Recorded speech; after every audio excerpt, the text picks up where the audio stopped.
আসসালামু আলাইকুম রহমতুল্লাহ এভরিওয়ান, কেমন আছেন? আশা করি ভালো। তো অল্প অল্প করে কাজ করতেছে, দেখতে পারতেছেন। এই যে এই রডগুলো বিছানো হয়েছে, নিচে পলিথিন দেওয়া হয়েছে, এখানে ঢালাই দিব। তারপরে দেখেন এই যে টয়লেটের পাইপ, গোসলখানার পাইপ, এভরিথিং সব দেওয়া হয়েছে। যে রডের নিচে পলিথিন, এগুলো যাতে শক্তভাবে লাগে, তো পুরো ঢালাই দেওয়া হবে। তো আজকে দিতে পারে, আবার পরেও দিতে পারে। আর এগুলো দেখেন, এই যে এগুলা এক একে সারি সারিভাবে লাগাইছে। এইগুলোর ভিতরে আস্তর করবো, যাতে আস্তরটা আটকায় থাকে।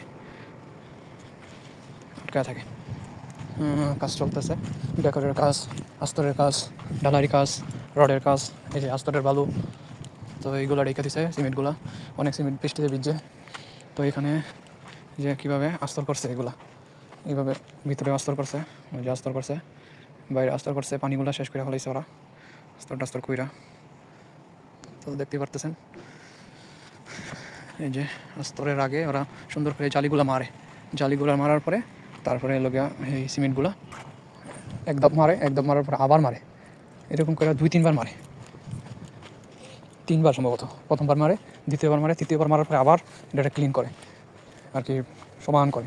এই যে এই সাইডেও ইটগুলো গাঁথতে আছে অল্প অল্প করে। এই যে এটা আস্তর করা হয়েছে, সব দেখতে পারতেছেন যে যে যে কাজগুলো করা হয়েছে। তো এই যে এদিক দিয়ে বললি দেখতে পারতেছেন কতদূর কাজ করা হয়েছে, কীভাবে কাজ করা হয়েছে। পরবর্তীতে আবার ভিডিও নিয়ে আসবো।